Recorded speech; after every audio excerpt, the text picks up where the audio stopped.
هویدا با سقوط حکومت پهلوی و پیروزی انقلاب اسلامی در 22 بهمن سال 1357 با تمام توصیه‌هایی که بهش شد تا ایران رو ترک کنه تصمیم گرفت از کشور خارج نشه. اون خودش رو تسلیم انقلابیونی کرد که برای محاکمه سران حکومت پهلوی لحظه شماری می‌کردن. هویدا که همیشه تأکید داشت در دوران پهلوی سیستم بر فرد ارجح بوده و اگه فسادی هم در کار بوده باید به سیستم ارتباط پیدا کنه نه شخص، یه جورایی مطمئن بود که حتی اگه محاکمش کنن حکم خیلی سنگینی براش نمیبرن. اون حتی به حمایت‌های افرادی مثل بازرگان و بنی صدر هم دلخوش بود که نمیذارن انقلابیون تندرو بلایی سرش بیارن. شاید اعدام نشدن هویدا در همون هفته اول و همراه با 4 نفری که 26 بهمن به حکم خلخالی حاکم شهر به جوخه اعدام سپرده شدن این قوت قلب رو میداد که درباره اون شعور بر شور انقلابی غلبه میکنه و خبری از حکم اعدام نیست.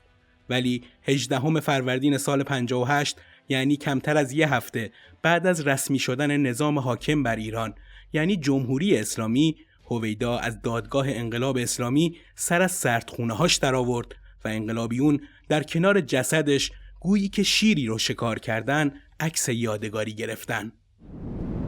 تو اپیزودی که لینکش در توضیحات این قسمت قرار داره از برکناری و بازداشت هویدا در دوران حکومت پهلوی گفتم، اینکه چرا با سقوط حکومت پهلوی از ایران خارج نشد. در این قسمت به این سوال جواب میدم که چرا امیر عباس هویدا بعد از پیروزی انقلاب اسلامی به اعدام محکوم شد.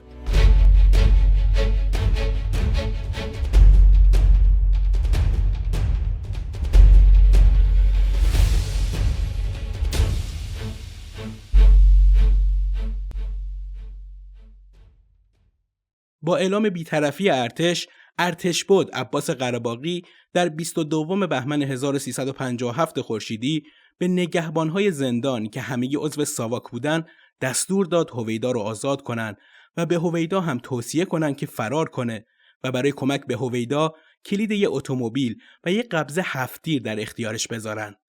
هویدا توصیه قره‌باغی رو نادیده میگیره و با دختر خالش خانم دکتر فرشته انشا تماس میگیره و میگه که میخواد خودش رو تسلیم مقامهای دولت جدید کنه. فرشته انشا هم بنا به درخواست هویدا با داریوش فروهر تماس میگیره. بعد گروهی متشکل از یه روحانی، یه گارد مسلح و یه نماینده وزارت دادگستری و خانم فرشته انشا هویدا رو از ویلای ساواک با یه آمبولانس به دفتر مرکزی جبهه ملی منتقل میکنن. فروهر به استقبال هویدا میره و با اون رفتاری محترمانه میکنه. بعد هویدا رو به مدرسه رفاه یعنی محل اقامت خمینی میبرن. البته روایتی هم از مسعود بهنود هست که ادعا میکنه این تلفن و مراجعه به خونه سید محمود طالقانی بوده و از این طریق هویدا به مدرسه رفاه برده شده. خبرنگار روزنامه‌های وقت از جمله کیهان و اطلاعات فردای دستگیری هویدا موفق میشن با اون و چند نفر دیگر دستگیر شده ها مثل نیکبی شهردار تهران گفتگو کنن. هویدا تو این مصاحبه خیلی خونسرد به نظر میرسه و لبخند از لبانش محو نمیشه. پرسش و پاسخ‌های خبرنگاران و هویدا روز 24 بهمن 57 تو کیهان منتشر شد که تو این صحبت‌ها تأکید هویدا روی این موضوع بود که اگه مشکلی هم وجود داشته از سیستم بوده. اون میگه من هم به اندازه دیگران مسئول و مقصر بودم، به قدر شما نه بیشتر. آن سیستم همین وضع را نیز می‌طلبید. آن سیستم روزنامه‌نگاری مثل شما، نخست وزیری مثل من، وزیری مثل آقایان داشت که اشارش به روحانی و آزمون و شیخ الاسلام زاده بوده. هویدا در مورد دادگاهی هم که براش برگزار میشه و نظرش رو میپرسن اینطور جواب میده: من نمیدانم چه نوع دادگاهی خواهد بود، اما مسلماً اسلامی است و من هم جواب خواهم داد. محاکمه پرسابقه ترین نخست وزیر دوران حکومت پهلوی ساعت 45 دقیقه بامداد پنجشنبه 24 اسفند 1357 شروع شد و شیخ صادق خلخالی تو دادگاه خیلی صریح گفت ما در واقع داریم شاه را محاکمه می‌کنیم، نه نخست وزیر او را، چون مطیع بیچون و چرای شاه بوده است. کیهان روز بعد اولین جلسه دادگاه هویدا رو اینطور شرح داده که اون با کاپشن سیاه و شلوار قهوه‌ای با رنگ و روی پریده در حالی که به شدت عرق کرده بود و با نگرانی مدام به چپ و راستش نگاه میکرد وارد دادگاه شد. با ورود هویدا به دادگاه در حالی که اون حدود 20 کیلو از وزنش رو از دست داده بود، دادگاه رسمیت پیدا کرد. تو شروع جلسه رئیس دادگاه انقلاب این کیفرخواست رو قرائت کرد. آقای هویدا فرزند حبیب الله، شماره شناسنامه 3542، صادره تهران، متولد 1295، وزیر سابق دربار شاهنشاهی منقرض و نخست وزیر اسبق شاه سابق تبعی ایران، متهم هستید به 1. فساد در ارض، 2. محاربه با خدا و خلق خدا و نایب امام زمان علیه السلام، 3. قیام بر علیه امنیت و استقلال کشور با تشکیل کابینه‌های دست نشانده آمریکا و انگلیس در حمایت از منافع استعمارگران، 4. اقدام بر ضد حاکمیت ملی، دخالت در انتخابات مجلس و عزل و نصب وزرا و فرماندهان به خواست سفارتخانه‌های خارجی، 5. واگذاری منابع زیرزمینی نفت، مس و اورانیوم به بیگانگان، 6. گسترش نفوذ امپریالیست آمریکا و همدستان اروپایی در ایران از طریق هدم منابع داخلی و تبدیل ایران به بازار مصرف کالاهای خارجی، 7. پرداخت درآمدهای ملی حاصل از نفت به شاه، فرح و ممالک وابسته به غرب و سپس اخذ وام با نرخ‌های بالا و گزاف و شرایط اسارتبار از آمریکا و دول غرب، 8. نابود ساختن کشاورزی و از بین بردن جنگل‌ها، 9. شرکت مستقیم در فعالیت‌های جاسوسی به نفع غرب و صهیونیسم، 10. دسته‌بندی با توطئه‌گران در سنتو و ناتو برای سرکوبی ملت‌های فلسطین، ویتنام و ایران، 11. عضو فعال سازمان فراماسونری در لوژ فروغی با توجه به اسناد موجود و اقرار شخص متهم، 12. شرکت در اخافه و ارعاب مردم حق طلب همراه با کشتار و ضرب و جرح آنان و محدود کردن آزادی آنها با توقیف روزنامه‌ها و اعمال سانسور مطبوعات و کتب، 13. مؤسس و اولین دبیر کل حزب استبدادی رستاخیزی ملت ایران، 14. اشاعه فساد فرهنگی و اخلاقی و شرکت در تحکیم پایه‌های استعمار و ایجاد قضاوت کنسولی در مورد آمریکایی‌ها، 15. شرکت مستقیم در قاچاق هروئین در فرانسه در معیت حسن علی منصور، 16. گزارش خلاف واقع با انتشار روزنامه‌های دست نشانده شما و تعیین سردبیران دست نشانده در رأس مطبوعات، نظر به صورت جلسات هیئت دولت و شورای عالی اقتصاد و مقالات شاکیان خصوصی از جمله دکتر علی اصغر حاج سید جوادی و با توجه به اسناد به دست آمده از ساواک و نخست وزیری با شهادت دکتر منوچهر آزمون، مسعود جعفریان، پرویز نیکخواه و اقاریب شخص متهم چون وقوع جرایم مسلم است، دادستان دادگاه انقلاب اسلامی صدور حکم اعدام و مصادره اموال شما را از پیشگاه دادگاه تقاضا دارد. هویدا که به وضوح از این اتهاماتی که بهش زده بودن متعجب شده بود، به رئیس دادگاه گوشزد میکنه که من در برابر یک ادعانامه هستم که در اینجا تهیه شده و برای دادگاه و عموم قرائت شد. من چطور میتوانم از خودم دفاع بکنم؟ در مورد کاپیتولاسیون در برابر آمریکایی‌ها در آن زمان من اصلا رئیس دولت نبودم. من آن زمان وزیر دارایی بودم و بعد هم برای مذاکرات اوپک در خارج از ایران بودم. هویدا در مورد بندی که اون رو به محاربه با خدا متهم می‌کرد اینطور جواب میده: اگر امر می‌فرمایید من محکوم شوم هر چه صلاح است. زندگی یک فرد در برابر زندگی ملتی چه ارزشی دارد؟ من از 17 آبان در توقیف هستم و اطلاعی یا رابطه‌ای نداشتم تا این اطلاعات را در اختیار شما بگذارم. اما در مورد محاربه با خدا من از خانواده متدینی هستم. نه تنها محاربه کلمه صحیحی نیست، فکر می‌کنم برعکس در راه اعتقادات دینی به خانه خدا رفتم، زیارت کردم. مادر پیری هم دارم که او هم اعتقادات مستحکمی دارد. بنده از دادگاه میپرسم کجا با خدا محاربه کردم و کدام انسانی میتواند با خدا محاربه کند؟ محاربه از حرب میآید، یعنی جنگ با خدا.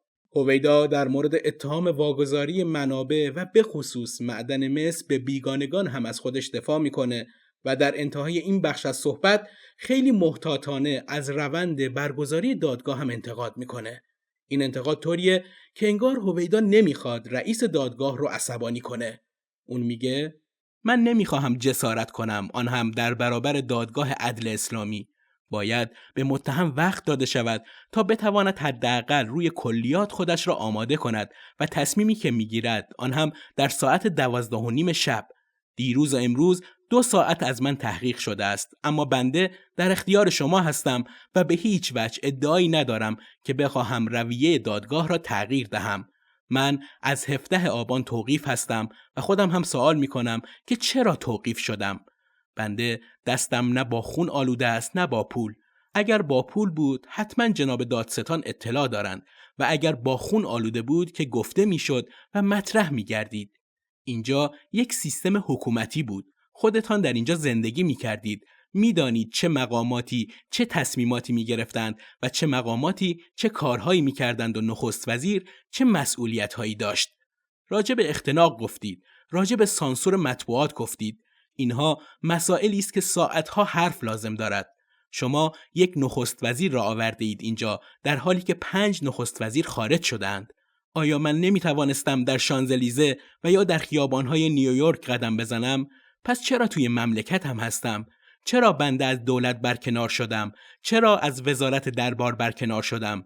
اینها همه مسائلی است که باید مطرح شود و آنگاه دادگاه قضاوت کند که چطور شد یکی از نخست وزیرها در آخرین روزهای حکومت قبلی از ایران خارج شد. من متهم هستم، اما جان بنده هیچ گونه ارزشی ندارد. اگر باید محکوم شوم حرفی ندارم.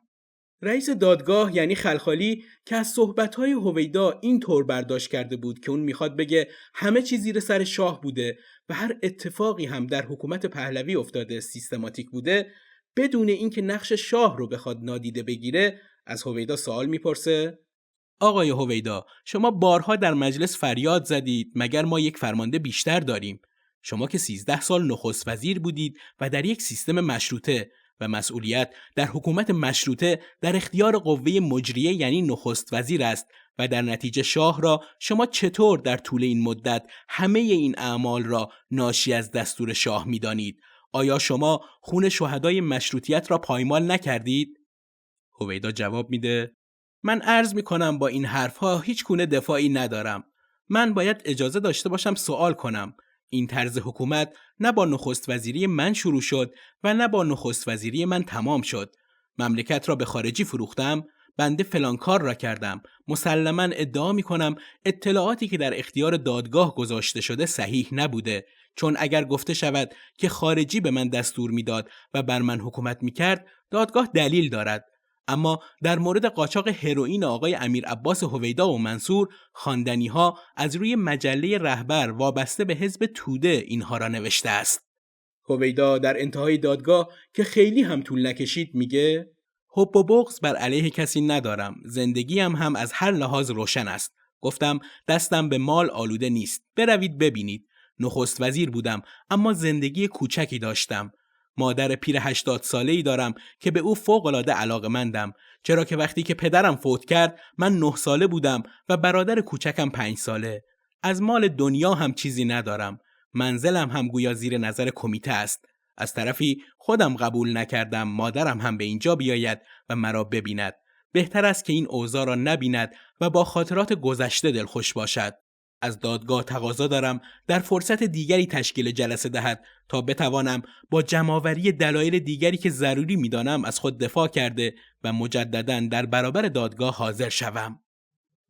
بعدها علی اکبر ناطق نوری که مسئولیت‌های مهمی تو جمهوری اسلامی به دست آورد، درباره ادعای هویدا در مورد اینکه از مال دنیا چیزی برای خودش جمع نکرده، اینطور تو خاطراتش آورده که زمانی که برای رسیدگی پرونده اقتصادی هویدا شروع به تحقیق کردیم تا اموال وی را مصادره کنیم، هرچه گشتیم و تلاش کردیم نتوانستیم چیزی پیدا کنیم، زیرا هویدا مال و اموالی نداشت. اما همچنان مخالفین هویدا این ادعا رو درست نمیدونن و اینطور میگن که هویدا قبل از تسلیم خودش به انقلابیون تمام اموالش رو رد کرده و حتی میگن که عبور و مرورش با پیکان هم عوام فریبی بوده و از قول راننده هویدا میگن که اون 2 خودروی کادیلاک داشته. به خاطر عید نوروز و همه پرسی جمهوری اسلامی که در روز 10 و 11 فروردین 1358 برگزار شد، دادگاه موقتا تعطیل و ادامه محاکمه به بعد از رفراندوم موکول شد. همه پرسی که گفته میشه خود هویدا هم تو اون شرکت کرده، با اینکه معلوم نبوده که رأیی که داده آری بوده یا نه. دومین جلسه دادگاه امیر عباس هویدا در شعبه دوم دادگاه انقلاب اسلامی در زندان قصر ساعت 1 بعد از ظهر روز شنبه 18 فروردین 58 برگزار شد. این جلسه 6 ساعت و نیم طول کشید و تقریباً تکرار حرفهای دادگاه اول چه از زبان هویدا و چه رئیس دادگاه و دادستان بود. دقایق پایانی دادگاه هویدا به این سوال و جواب ها میگذره. نماینده دادستان میگه این که میگویید اگر من نمیکردم کس دیگری انجام میداد به این معناست که اگر امام حسین را شمر نمیکشت کس دیگری میکشت. این پاسخ چیزی از اتهام شما نمیکاهد. هویدا جواب میده سیستم آنطور بود. من آن سیستم را به وجود نیاورده بودم. قبل از من و بعد از من نخست وزیرانی بودند که با این سیستم کار کردند. من هم ادامه دهنده همان راه بودم، نه به وجود آورنده. دادستان رو به هویدا میگه آقای هویدا، شما در جلسه قبل هم چنین حرفهایی زدید و سیستم را مقصر دانستید. دادگاه شما را محاکمه می کند، بلکه سیستم را محاکمه می کند. سیستمی که شما نماینده و مجری آن هستید. در آن سیستم ملت نادیده گرفته شده بود. کشور تحت نفوذ بیگانگان بود. ساواک جوانان و مبارزان را به طرز فجیعی شکنجه می کرد و به قتل می رساند. به طور خلاصه بگویید آیا این سیستم به نظر شما درست بود که شما ادامه دهنده آن بودید؟ هویدا جواب میده من از کارهای ساواک هیچ اطلاعی نداشتم. خلخالی از هویدا میپرسه اما رئیس ساواک معاون شما بود. چطور ممکن است رئیس از کارهای معاونش بی اطلاع باشد؟ هویدا میگه من از طریق تشکیلات بین المللی از شکنجه های ساواک مطلع شدم. رئیس ساواک البته معاون من بود، اما نه از من دستور می گرفت و نه کارها را به من گزارش می داد. ساواک سیاست خارجی، سیاست اقتصادی و کشاورزی و غیره به وسیله مسئولان مستقیمش با پادشاه در تماس بودند و پادشاه نظرات خود را ابلاغ می کرد. خلخالی می پرسه پس شما چه کاره بودید؟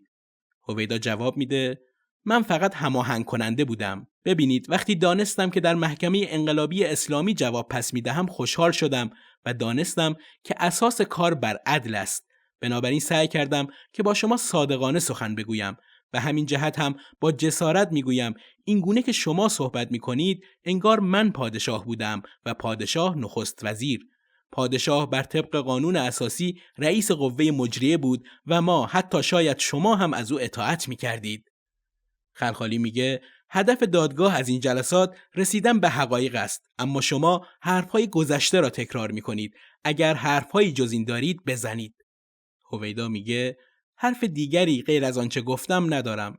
شما هم که تاکید میکنید که وارد جزئیات نشوید. در کلیات همین هاست که گفتم. فقط از جوانانی که به وسیله ساواک شکنجه شدند میخواهم مرا عفو کنند. من هم به وسیله ساواک توقیف شده بودم و به زندان افتادم. اگر عمرم کفاف دهد کتابی خواهم نوشت که در آن از شهریور 20 تا آخرین روز صدارت هم سخن خواهم گفت. خلخالی که میخواد دادگاه رو تموم کنه میگه حرف دیگری دارید؟ و هویدا فقط جواب میده خیر.